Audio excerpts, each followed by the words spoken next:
უფალი აღდგა და იმდენად მოულოდნელი იყო ეს, თუნდაც თეორიულად იცოდნენ დედმა, რომ ვერც დაიჯერეს პირველად, ახარ ეს მოციქულებს, ეს მოციქულებმა ვერ მიიღეს, თითქოს ჯეროდათ, მაგრამ არ ჰქონდათ საკმარისი რწმენა, რომ მართლა მიხვდარიყონ, როგორ დარი უფალი, რომელიც გუშინ ერთად, მათთან ერთად, ესე იგი, დადიოდა და გუშინ, ესე იგი, ჯვარს აწვეს, დღეს აღდგა.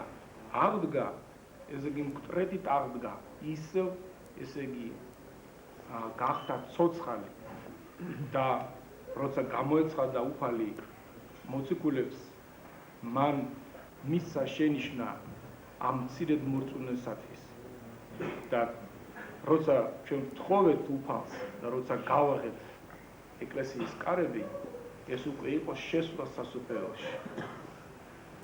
ცარიელი ეკლესია, ეს იყო ის დახშული სასუფეველი, რომელიც ადამიანის შემდეგ ჩაიკეტა და მთავარანგელოზმა მიქაელმა ცეცხლოვანი მახვილით და ქერუმები დადგნენ, ესე იგი, სასუფეველის ჭესთან, კარიბჭესთან და არ უშვებდნენ არც ერთ სულს. და გაიღო, წარმოიდგინეთ, გაიღო ეს კარი და ჩვენ შევედით სასუფეველში. და თუ უფლის მოსვლამდე, უფლის შობამდე ნებისმიერი ადამიანი ვერ შედიოდა სასუფეველში, რაც არ უნდა პატიოსანად ეცხოვრა ღვთის წინაშე, თვით იოანე ნათლისმცემელიც კი შევიდა უფსკულში. ის არ განიცდიდა იმ ტკივილს, მაგრამ მაინც, რადგან არ იყო გამოხსნა კაცობრიობის, ის არ შევიდა სასუფეველში. იოანე ნათლისმცემელი, რომელზეც უფალმა ბრძანა, რომ არ არის დედამიწა, დედამიწაზე მაგაზე უფრო დიდიო. და დღეს ჩვენ მოგვეცა იმედი, რომ ჩვენ ცხონდეთ, ჩვენ მოგვეცა იმედი და ამის შესაძლებლობა, იმის მიხედვით, რა სინანული გექნება თქვენ. რადგან უფალი სჯის არა ცოდვის გამო, არამედ მოუნანებელი ცოდვის გამო. და დღეს, როცა საოცარი დიდი სიხარული და გალობა არის ზეციურ ქვეყანაში და აღნიშნავ ზეციურ საქართველოში, იქ სადაც სასუფეველში თავმოყრილი არიან და ცხოვრობენ ქართველი მეფეები, მეომრები, ჭეშმარიტი მართლმადიდებელი ქრისტიანები, მართალი გლეხები, მართალი დიდარი და ღარიბი ადამიანები, რომელსაც მიიღეს უფლება, რომ იცხოვრონ უფალთან. და ისინი წმინდა ნინოსთან ერთად ყოველთვის ევედრებიან ჩვენ პატარა სამშობლოსათვის. და ჩვენი აღდგომის წირვა არის ერთი პატარა ნათელი წერტილი აი მთელ ამ დიდ კუთხეში. რადგან რომ წარმოიდგინოთ, როგორ უყურებს უფალი, რომ მის მიმართ აღოლენი ლოცვა უფალი მიიღებს მხოლოდ მართლმადიდებელ ტაძარში აღდგომის წირვას და მხოლოდ აღდგომაზე აღოლენილ ლოცვას. და რომ წარმოვიდგინოთ, საქართველოში ყველა დიდ ქალაქში, რა თქმა უნდა, მიმდინარეობს და უკვე მთავრდება სასწავლო ლოცვა.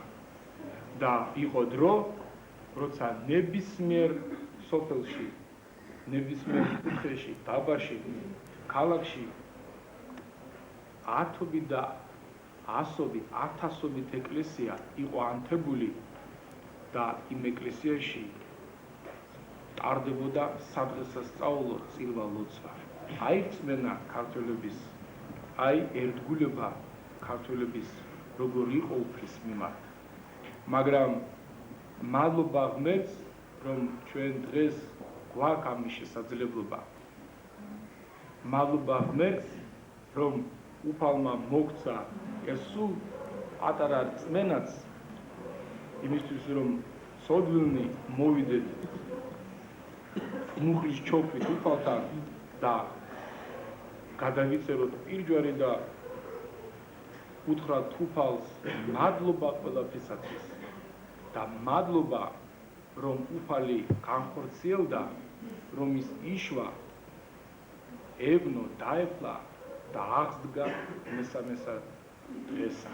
და დღეს მე ვულოცავ დღევანდელ დღესასწაულს, წინვალი აღდგომას პირველ რიგში ჩვენ პატარა სამშობლო საქართველოს. მე ვულოცავ აღდგომას სულიერ მამას, კათოლიკოს პატრიარქს, რომელიც პასუხს აგებს თვითონ ჩვენგანზე ღვთის წინაშე. და ამიტომ სიყვარული, ამიტომ ერთგულება მის მიმართ გვევალება ყველას. მე გილოცავ თქვენს და რა სასიხარულოა, რომ დღეს ჩვენ ცირედით მაინც აი ამ დაღლით, რაც ჩვენ დღეს ვიგზენით ამ ღამის ლოცვის დროს, რა სასიხარულო, რომ სულ ცირედ მაინც ჩვენ შევწირეთ უფალს ჩვენი პატარა ძალა, ჩვენი პატარა უძლური შრომა, რომ როგორც შეგვიძლია გამოვხატეთ მის მიმართ დიდი სიყვარული. ღმერთმა უფრო მეტი ძალა მოგცეთ, ღმერთმა ისეთი შვილები მოგანიჭოთ უფალმა, რომ ჩვენზე უკეთესები იყვნენ, ჩვენზე უფრო კეთილშობილები, ჩვენზე უფრო მორწმუნენი და დიდი მოქალაქენი. გილოცავთ მრავალს დაგასწროთ უფალმა, ღმერთმა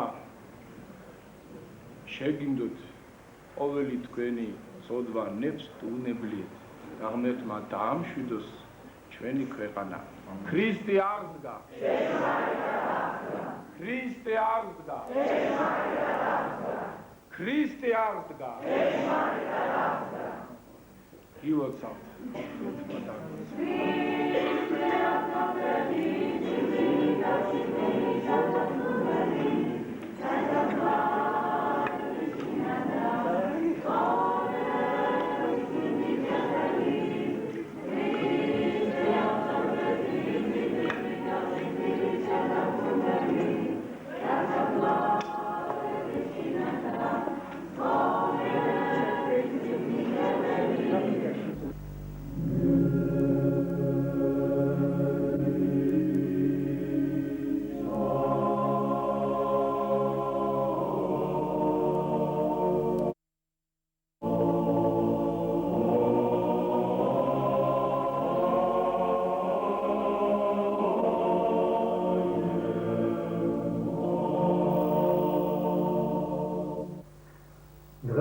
მსოფლიო მართლმადიდებელი ეკლესია მთელი ქრისტიანული სამყარო აღნიშნავს ჩვენი უფლისა და მაცხოვრის იესო ქრისტეს მკვდრეთის აღდგომიდან 50-მე დღეს სულიწმინდის გარდამოსვლას მოციქულებზე, ანუ სულთ მოწენობას. გილოცავთ ამ დიდებულ და სულიწმინდა არის ჰიპოსტასის მესამე წევრი, რომელიც მამისაგან გამოვალს და იმავდროულად გიებს ძეში და მამაში. იგი ღმერთმა მოუვლინა მოციქულებს და ყველა ჭეშმარიტ ქრისტეს მორწმუნეს სულის განსანათებლად, გონების განსაბრძნობელად და ჟამსა იწვევისა და დემულებისა შინა ფარველად და მოგეშად საუკუნო. ვითარცა ბრძანებს უფალი წმინდა სახარებაში. არა დაგიტემნეთ თქვენ ობლად, არამედ მე ვთხოვო მამასა და მან მოგიმნინოთ სხვა ნუგეშის მცემელი სული იგი ჭეშმარიტებისა რომელი სოფელსა ვერ ხელისუფლების მოგება, რათა დაადრეს თქვენთანა საუკუნო. რომელი სოფელსა ვერ ხელისუფლების მოწება, ბრძანებს უფალი და მიგვანიშნებს, რომ სული წმინდა მიმადლების ღირს იქნება არა თითეული ჩვენთაგანი, არა ის, ვისაც სურს და ითხოვს, არამედ მხოლოდ ჩვეულნი და ღირსეულნი, ის მორწმუნენი ქრისტიანები, რომელნიც იცავენ ქრისტეს მცნებებს, გამშორებული არიან ამ ქვეყნიურ სასულთაგან, ლოცვით და მართვით მოაბრძინებენ ხორციელ გულისხმებს. გულწრფელი აღსარებით და ღრმა სინანულის განიცმიდებიან ცოდებისაგან, რომელთა ქმედებაში სიმართლე და კაცმოყვარება იხილება, მტკიცედ და შეუცვლელად ვლენან სარწმუნებაში და ღვთისა და კაცის წინაშე აქვთ სინიდისი, წმიდა და შეუბრალანი. და ყველა, ვინაც დაშლიდა ნების ცეცხლი და განიწმიდა გული და გონება ცოდვის წვდიანისაგან, მხოლოდ მასზე დაივანებს სული წმიდა, შემოსავს სამომცო სამწინაფრით და მის მიერ გაბრწყინდება.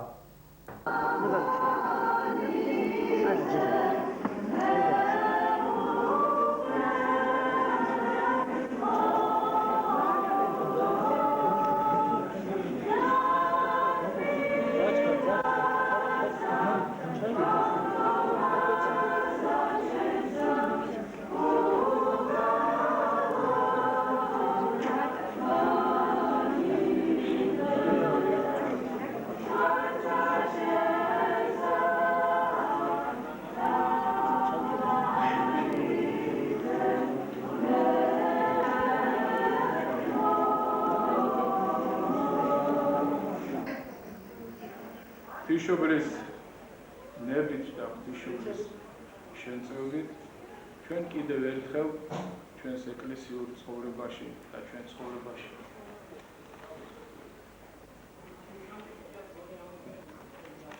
იქნება კიდევ ერთი ღირსშესანიშნავი მოვლენა. ამ დღეებში ერთ კვირაში ბორჯომში ჩატარდება ახალქალაქის დღე. ჩვენ პატიჟებთ ჯავახეთიდან, ახალქალაქიდან ხელისუფლებას, პატიჟებთ ელჩებს, სასონხეთის ელჩს საქართველოში და ჩვენს ელჩს სასონხეთში, ასევე ჩამოვლენ ჯავახეთში მცხოვრები სომხური ინტელიგენციის წარმომადგენლები და მოცეკვავთა გუნდი. ჩვენ ვაწყობთ შეხვედრას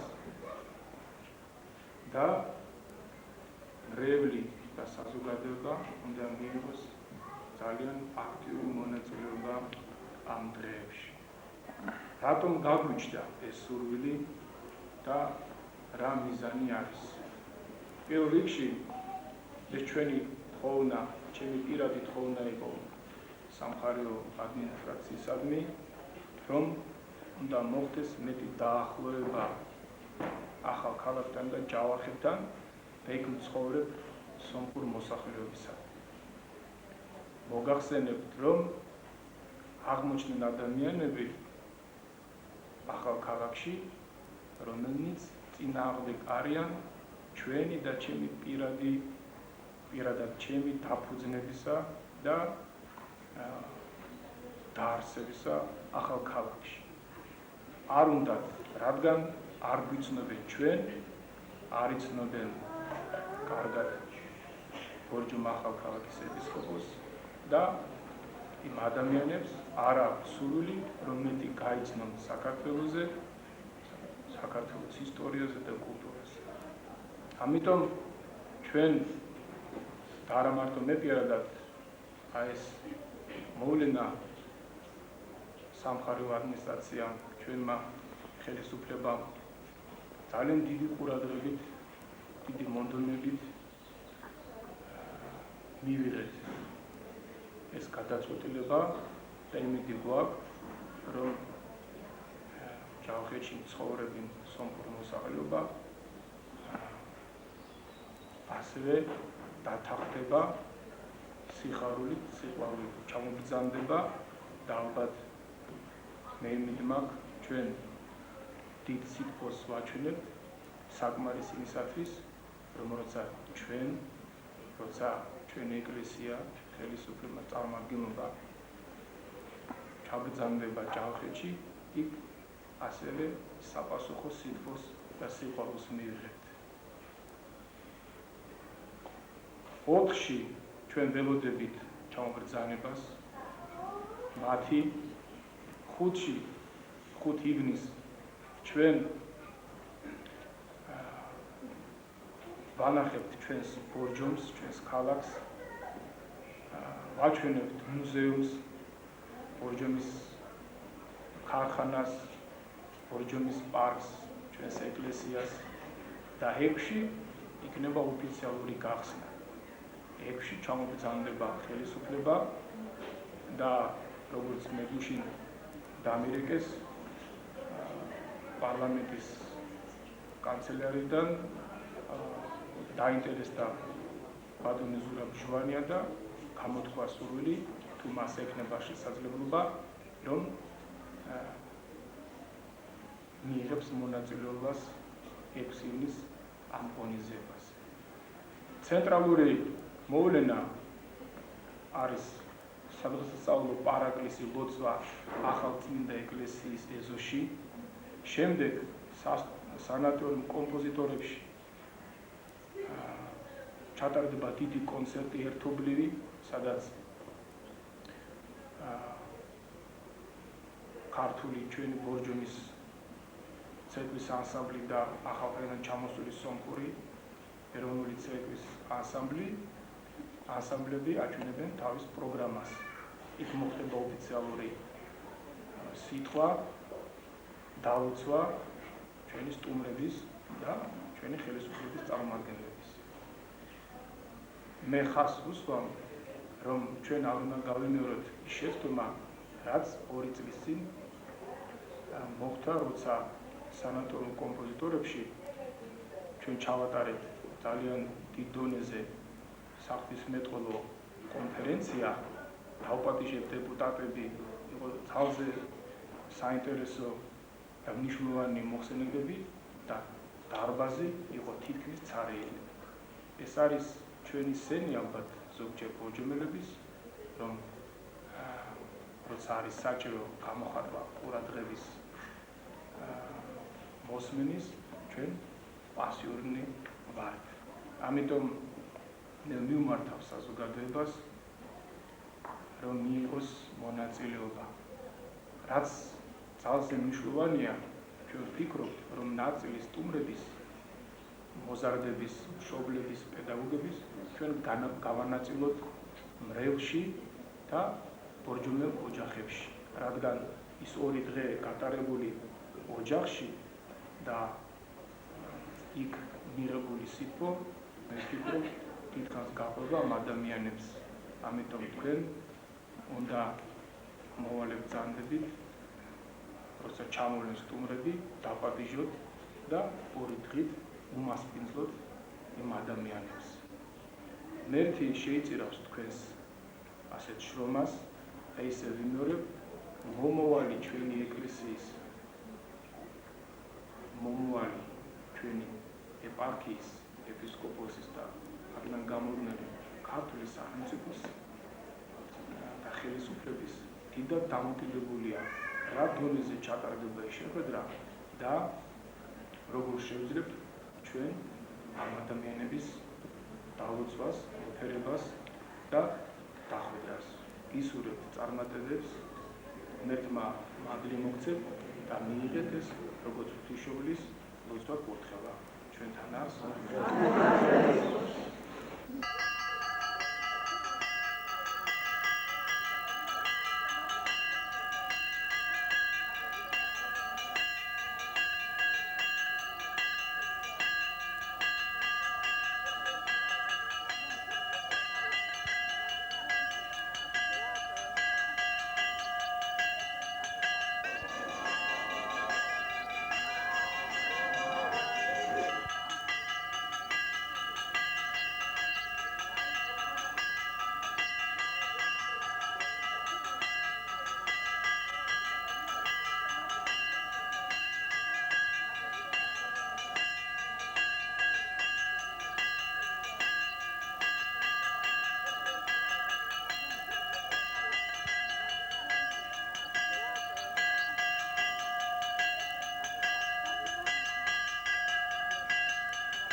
საფუძველი ჩაეყარა წმინდა ნიკოლოზის საკათედრო ტაძრის მშენებლობას, ქალაქი წმინდა ნიკოლოზის მფარველობის ქვეშ მოექცა. ნიკოლოზ სასწაულმოქმედი, მსოფლიოს უდიდესი წმინდანი, მთავარეპისკოპოსი იყო მირონ ლუკიისა.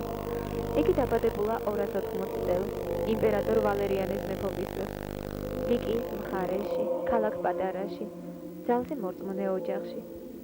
მშობლები, თეოფანე და ნონა ბავშვობიდანვე ღვთის სიყვარულში იზრდებდნენ პატარა ნიკოლოზს. გასაოცარია ის ფაქტი, რომ რამდენიმე თვის წმინდა ნიკოლოზი ოთხშაბათობით და პარასკევობით დედის რძეს არ იღებდა. მას ჰყავდა ბიძა, პატარ-ქალაქის ეპისკოპოსი ნიკოლოზი. სწორედ ბიძამისი სახელი ეწოდა ჩვილს. წამოიზარდა თუ არა ნიკოლოზი, უკვე ეწეოდა ასკეტურ ცხოვრებას და ღირსი გახდა მღვდლობისა. მთელი ქალაქი იცნობდა და პატივსცემდა ახალგაზრდა მოძღვარს, რომელიც ყველასაგან გამოირჩეოდა მაღალი სულიერებითა და მოწყალებით. ერთხელ გარდაიცვალა იმ მხარის ეპისკოპოსი იოანე. შეიკრიბა უამრავი ეპისკოპოსი, რათა გადაეწყვიტათ, ვინ უნდა ყოფილიყო ახალი ეპისკოპოსი. დიდხანს იკამათეს, მაგრამ ერთიან აზრზე ვერ შეთანხმდა. დაიწყეს ლოცვა-ვედრება უფლის მიმართ, დახმარებოდათ არჩევანში. მათგან ყველაზე უხუცეს გამოეცხადა ანგელოზი და უბრძანა. ლოცვაში გაეთიათ მთელი ღამე ტაძარში. ვინც გამთენიისას პირველი შემოვიდოდა ტაძარში, ის იქნებოდა ღვთის რჩეული. სახელი მისი იქნება ნიკოლოზი. სწორედ ის უნდა გახდეს თქვენი მთავარეპისკოპოსიო. მართლაც მთელი ღამე ილოცეს ეპისკოპოსებმა. დილით ადრე კი იხილეს. ტაძარში შემოვიდა ახალგაზრდა მღვდელი. გაოცებულებმა ჰკითხეს სახელი და როცა პასუხად მიიღეს ნიკოლოზი, ადიდეს უფალი. იმ დღიდან ამ მხარის მთავარეპისკოპოსი წმინდა ნიკოლოზი გახდა. ვერ ჩამოთვლის ადამიანი იმ სიკეთესთან სასწაულებს, რაც წმინდა ნიკოლოზმა ქნა ცხოვრებაში. უკვე ძალზე ასაკოვანმა წმინდა ნიკოლოზმა განისვენა და დაუტევა აყვავებული ეკლესიები. მადლიერმა სამწყსომ მისი წმინდა ნეშტი ქალაქის მთავარ ეკლესიაში დაკრძალა. სავარაუდოდ 345 ან 352 წელს. პირველივე დღიდან მისი საფლავიდან სასწაულმოქმედი მირონი გადმოდიოდა. 700 წელი იცავდა წმინდა ნიკოლოზის ნეშტი ქალაქს. გამოხდა ხანი. ცოდვების გამო დაიწყო დაშლა ქრისტიანულმა იმპერიამ. ურჯულოები მირონ ქალაქამდე მივიდნენ და დაარბიეს იგი. ერთაგან შევიწროებული ხალხი ტყეში გაიხიზნა. ცველებად მხოლოდ 4 ბერი დატოვეს. ამ დროს 1087 წელს იტალიის ქალაქ ბარში ერთ კეთილშობილ მღვდელს გამოეცხადა წმინდა ნიკოლოზი და უბრძანა. მისი მშობლიური ქალაქიდან გაეგზავნათ მორწმუნეთა ჯგუფი წმინდა ნიკოლოზის წმინდა ნაწილების ქალაქ ბარში ჩამოსატანად. და მართლაც იტალიელი მორწმუნეები 47 კაცის შემადგენლობით მიადგნენ მირონ ქალაქს. მათ გაოცება საზღვარი არ ჰქონდა, როცა იხილეს ულამაზესი ბაზილიკა, მარმარილოს სკრიპტა და სარკოფაგიდან მომდინარე მირონი. გაოცდნენ, თანაც შეშიდნენ, რადგან რამდენიმე ხნით ადრე ერთი ურჯულო თურქი უდიერად შეხებია წმინდა ნიკოლოზის სარკოფაგს. იმავე წამს მთელი მისი ოჯახი და ნათესაობა გარდაიცვალნენ. ასეთი რიცხვა დაატყდა თავს ღვთისმკომელ თურქს. იცოდნენ ეს შემთხვევა ბარის მოქალაქეებმა და ეშინოდათ მიკარებოდნენ სარკოფაგს. მაგრამ ნუგეშს აძლევდათ ის, რომ თვითონ წმინდა ნიკოლოზმა უბრძანა მათ წმინდა ნაწილების გადასვენება. ამის შემდეგ მოკრძალებით გადახადეს სარკოფაგის სახურავი და სურნელოვანი მირონით ავსებულ სარკოფაგში იხილეს წმინდა ნიკოლოზის გაუხრწნელი წმინდა სხეული. 3 კილომეტრზე აღწევდა მირონის არომატული სურნელება. იტალიელებმა გემზე დააბრძანეს წმინდა ნაწილები და ქალაქ ბარში ჩამოასვენეს. ეს იყო 22 მაისი. ყოველ ამ დღეს მართლმადიდებლური ეკლესია ზეიმით აღნიშნავს წმინდა ნიკოლოზის წმინდა ნაწილების გადმოსვენების დღეს. ეს დღე განსაკუთრებით გამორჩეული იყო ბორჯომელთათვის. ბორჯომ ახალქალაქის ეპისკოპოსის მეუფე სერაფიმეს ლოცვა-კურთხევით და მისი უშუალო მონაწილეობით სამხესასწაულო მსვლელობა გაიმართა ტიმოთესუბნის მონასტრიდან ვიდრე ბორჯომამდე.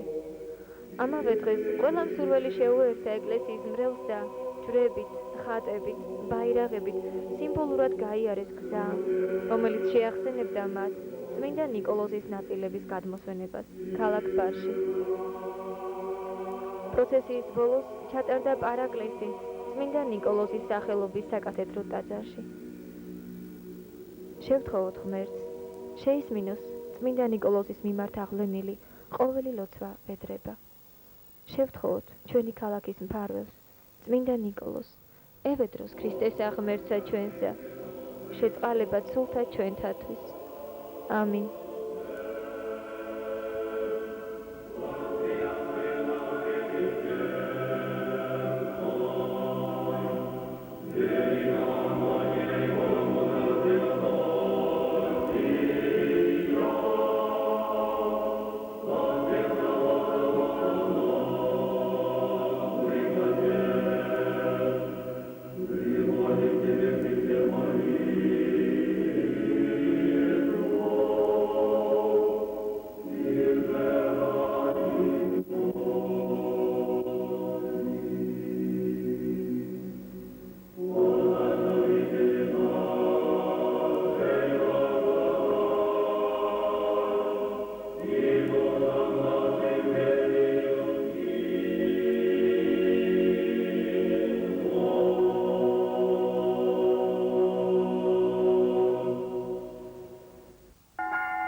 Oh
მამისა და ძისა და წრისა სულისა აჯ და მარადის დაუგონეთი უკონისამდე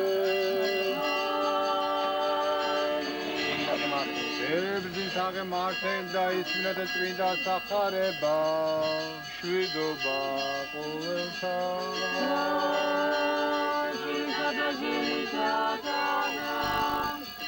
ლუკასაგა წმიდისა სახარებისა საკითხავი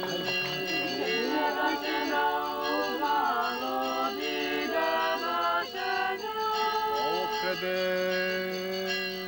მათ დღეთაშინა აღდგა მარა ჩემდა რამნაჰა ესე რა ვითარცა იყო ხმა მოკითხვისა შენისა ყურთა მომარჩემთა კრდებოდა ყრმა ესე სიხარული მუცოსა ჩემსა თანეტარ არს რომელსა რწმენეს რამე თუ იყოს აღსრულებად ხმულთა მათ მისა მიმართ უფლისა მიერ და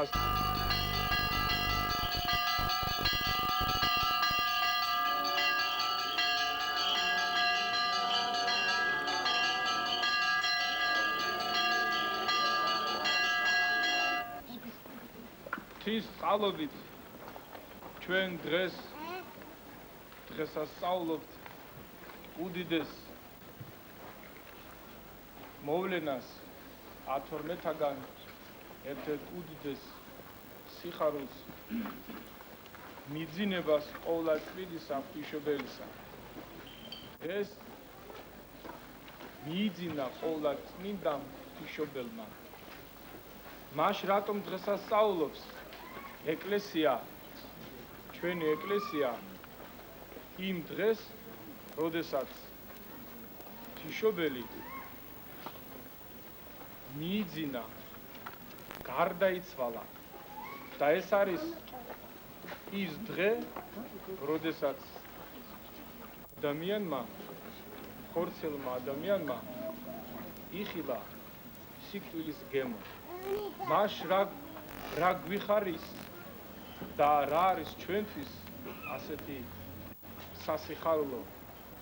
სასიხარულო არის ის რომ ღვთისმშობელმა რომელიც მოგცა ჩვენ სიხარული და რომელიც არის ცხოვრების დედა დღეს შეხვდა მარადისობაში თავის ძეს თავის უფალს და დღეს ჩვენი მართლმადიდებელი ეკლესია ყოველ წელს 28 აგვისტოს აღნიშნავს ამ უდიდეს დღესასწაულს.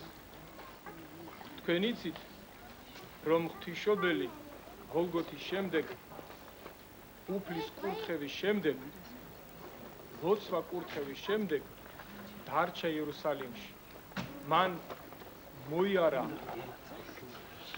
ისრაელი ის ბრძანდებოდა კუნძულ კიპროსზე, სადაც იმ დროს მსახურობდა ეპისკოპოსად მართალი ლაზარე, რომელიც აღდგომილი იყო მტრეთი და აღდგომის შემდეგ 30 წელიწადი მართალი ლაზარე მღვდელმთავრობდა კიპროსზე.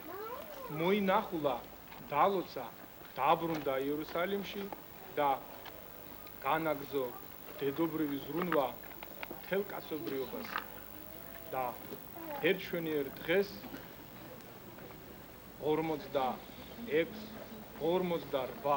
წელიწადს გამოეცხადა მისი მფარველი მთავარანგელოზი გაბრიელი და ახარა რომ ის შეხვდებოდა უფალს. გაუხარდა ფრიად ღვთისმშობელს. გაუხარდა რომ მოვიდა ის დღე, ის ჟამი, როდესაც ის მარადისობაში შეხვდებოდა და იქნებოდა მარად ერთად თავის შვილთან. და მოუწოდა თავის მოციქულებს, რომელიც გამბნეული იყო ქვეყანაზე და უფალმა სასწაულებრივად ეს მოციქულები ჩამოიყვანა იერუსალიმში. რამდენიმე მოციქული მტრედით აღადგინა უფალმა, რადგან იმ დროისათვის ეს მოციქულები არ იყვნენ ცოცხალ და აი იერუსალიმში იოანე მოციქულის სახლში ღვთისმშობელმა იხილა თავისი ერთგული მოსწავლეები, მოციქულები და განუცხადა, რომ დღეს ის შეხვდებოდა უფალს, რომ ის ტოვებდა მათ და მიდიოდა უფალთან. ამ დროს მოესმათ ყველას გალობა, აიხსნა ჭერი და უდიდესი სინათლით შემობრძანდა უფალი, რომაც უგალობა ღვთისმშობელს. გიხარობდნენ დედა ეგეთ ცხოვრებისა, ალილუია, ალილუია, ალილუია. და ღვთისმშობელი, რომელიც სარეცელზე იწვა, წამოდგა თაყვანისცა თავის შვილს და შემდეგ ისევ დაიძინა და ამ კბილ მშვიდ ძილში მან მიაბარა თავის სული, თავის ძეს და უზარმაზ უდიდესი გალობით ზემით მისი სული აყვანილი იყო ზეცაში. მოციქულებმა დიდი მოწიწებით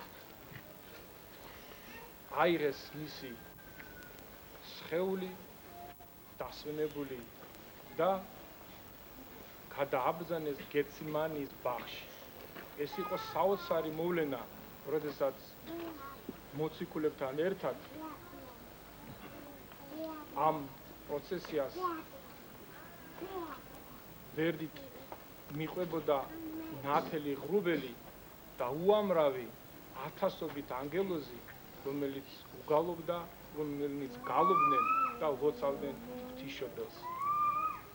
და როდესაც მიახლეს, მივიდნენ გეციმანის ბაღში, იქ მისი უხსნელი და წმინდა სხეული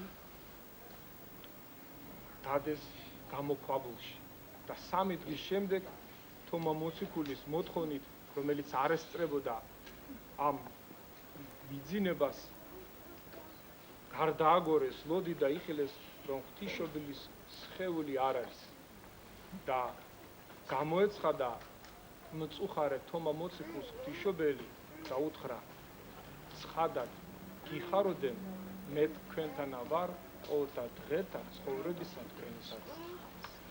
ეს არის ჩვენი დიდი ნუგეში და ეს არის ჩვენი დიდი იმედი, ჩვენი მეოხი, რომ ასეთი დიდი წმინდა მფარველი ყავს ჩვენ დედამიწას. რატომ მიიღო ღვთისმშობელმა ასეთი დიდი ღვთისაგან ჯილდო? ღვთისმშობელი არის ერთადერთი ადამიანი, რომელიც უზესთაესია ქერubimებზე და სერუბიმებზე და არის ერთადერთი ადამიანი, რომელიც არა მარტო საქმით, ფიქრითაც არასდროს აუცოდვია. მას ფიქრითაც არ ჩაუდენია, გაფიქრებითაც ჩაუდენია ცოდვა და ის ეღირსა თავის უზარმაზარი სიმდაბლის გამო ასეთი დიდ პასუხისმგებლობას და საჩუქარს. ის გახდა ღვთისმშობელი და მისი სიმდაბლე გამოიხატება ზუსტად იმ სახარების სიტყვებში, როდესაც მან ბრძანა, აჰა, ხევალი ღვთისა, მეყოსმე სიტყვისაებრ შენისა, ასე უპასუხა მან მთავარ ანგელოზ გაბრიელს. დღევანდელ დღეს, როდესაც ჩვენ ვზეიმობთ ღვთისმშობლის მიძინებას, რომელიც ნაწნასწარმეტყველი იყო, როდესაც გალობდა მეფსალმუნე დავიდი და დასდგა დედოფალი მარჯვნივ ჩვენსა, შემოსული სამოსლითა ოქროქსოვლითა შემკულ და შემოსილ და დღეს ღვთისმშობელი თავისი ოქროს სამოსლით ფარავს ყველა მორწმუნე ადამიანს და ფარავს ჩვენ სამშობლოს, ჩვენ საქართველოს ყოველ მორწმუნე, ყოველ მართლმადებელ ქრისტიანს, რომელნიც არიან რჩეულნი და რომელნიც არიან მატარებელი ჭეშმარიტი სარწმუნოების. გილოცავთ დღევანდელ დღეს თიშობელმა გაგვაძლიერა რომ ჩვენ წმენაში ერთ მტკიცე სახელმწიფოში ერთ მტკიცე ძლიერ მართლმადიდებულ ეკლესიაში დღეს მიძინების დღეს თიშობლის დღეს განსაკუთრებულად გვისმენს ჩვენ უფალი და მე შევთხოვ რომ თითოეული თქვენგანის ლოცვა შეგისურვოთ ყოვლადწმინდა ღვთისმშობელი. დღევანდელ დღეს ჩვენთვის ასევე სასიხარულო დღე არის. დღეს არის ჟამი იგი შეწყნარებისა, დღეს არის ჟამი იგი სიხარულისა. დღეს მოხდა ღვთისმშობლის ნებით უფლის კურთხევით ახალი მოძღვრის კურთხევა. დღეს ჩვენმა ეპარქიამ მიიღო ახალი მოძღვარი. დღეს შესრულდა და შევასრულეთ ჩვენ ის აუცილებელი დალოცვა და ხელდასხმა, რომელიც ასე საჭირო არის და ასე აძლიერებს ჩვენს ეკლესიას. მე მინდა დღევანდელ დღეს მოულოცო ახლად ნაკურთხ მოძღვარს მამა ბასილს. მამა ბასილი არის თქვენ იცით მეორე წელიწადია დიაკვანი. ის შეწევნით სასრულებდა ბასილს მისი ღვთლად კურთხევა. მამა ბასილი არის ჩვენი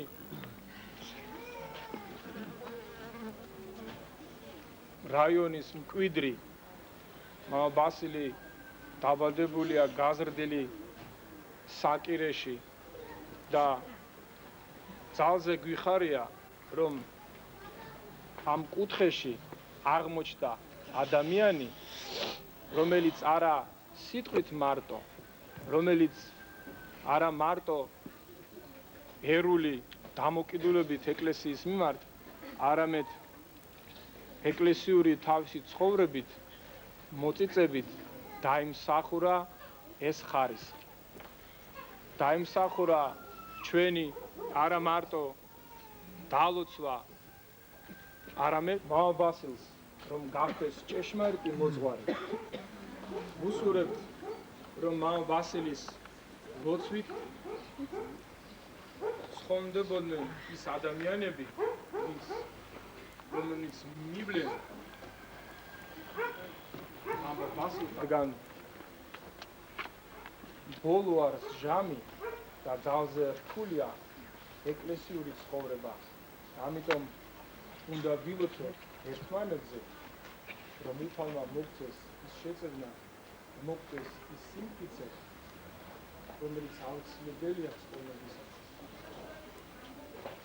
კიდევ დღეს არის დიდი ბედნიერება და ღმერთმა დიდი ნუგეშად, დიდი სიმშვიდეთ მოგეფინოთ თქვენ და სრულიად საქართველოს. ჩვენთან არის ღმერთი.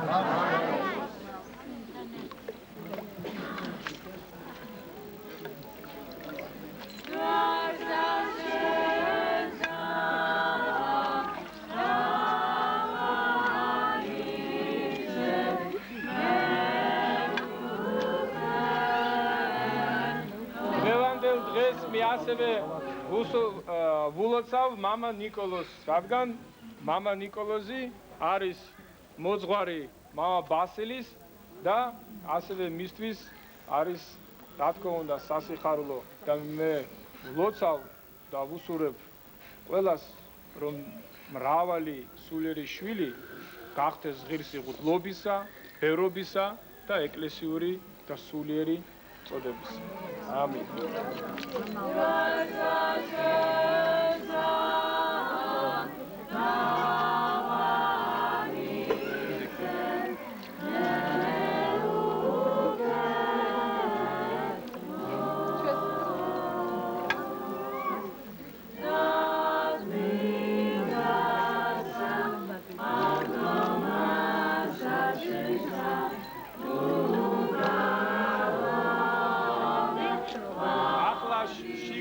ამბიონზე მამა ბასილი ესე იგი მიიღებს ამ ჯვარს.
Позднее у всех троих погорели языки, а старца вновь исцелила Богородица.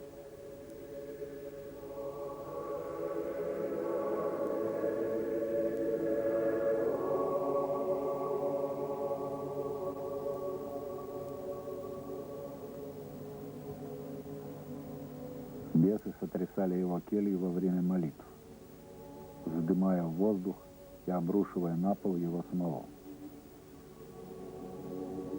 Об этом позднее старец сказал так: они гнусны. Как на свет ангела взглянуть грешному невозможно, так и бесов видеть ужасно.